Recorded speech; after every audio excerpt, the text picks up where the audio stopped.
Hi guys, ayan. Magluluto tayo ng paksiw. Ayan, ginigisa ko siya kasi ganun din naman lalagyan mo siya ng mantika. So, iginisa ko na siya sa bawang. Ayan. Ayan guys, ngayon, syempre ang sibuyas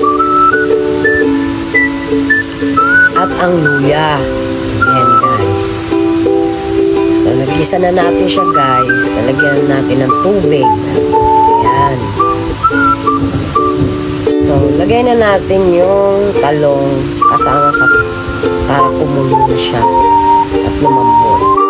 Ngayon, ang suka na pinaka-importante guys para sa paksiw.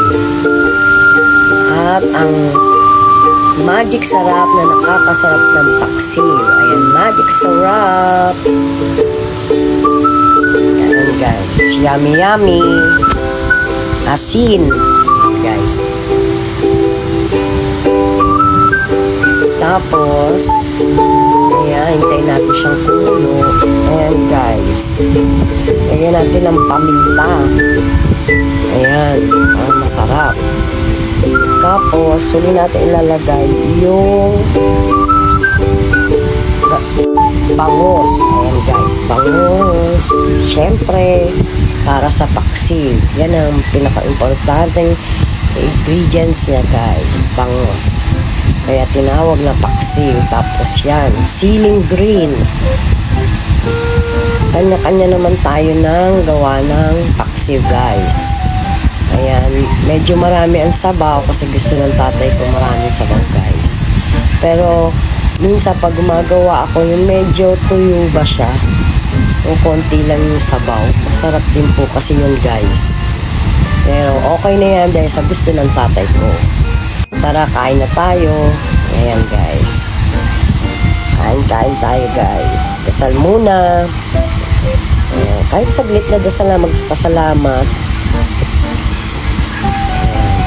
Isa na tayo. Ayan, paksiw. Yummy.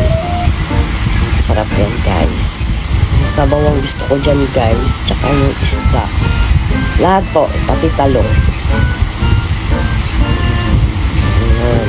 So, magkakamay ako. Malinis naman yung kamay ko. Mas masarap nakakamay pag kumakain, guys. Diba? Lalo na pag ganyan ang ulam mo, matinik. Kailangan nakakamay talaga, guys. O, talong. Sarap. Yummy, yummy.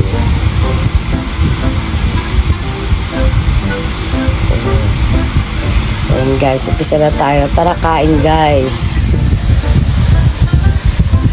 Yummy, yummy. Sarap talaga kumain ng nakakamay, guys. Lalo na kung marami kayo. Naku, napakasarap kumain ng nakakamay. Ayan. Konti lang yung kanin ko, guys, kasi ayoko masyado maraming kanin. Mas okay yung konti lang yung kanin, guys. Mas maganda yung magulay ka guys pag kumakain ka ng mga ulam, lalo na yung mga gugulay. Mas okay yung maraming gulay kesa sa mga laman-laman, baboy or ano. Pero yan, isda okay din yan. Yung taba. Sarap yan taba ng bangus. Okay na okay. Ayan, tapos na ako guys. Maraming salamat po sa mga nanonood. Thank you for watching guys. I love you all.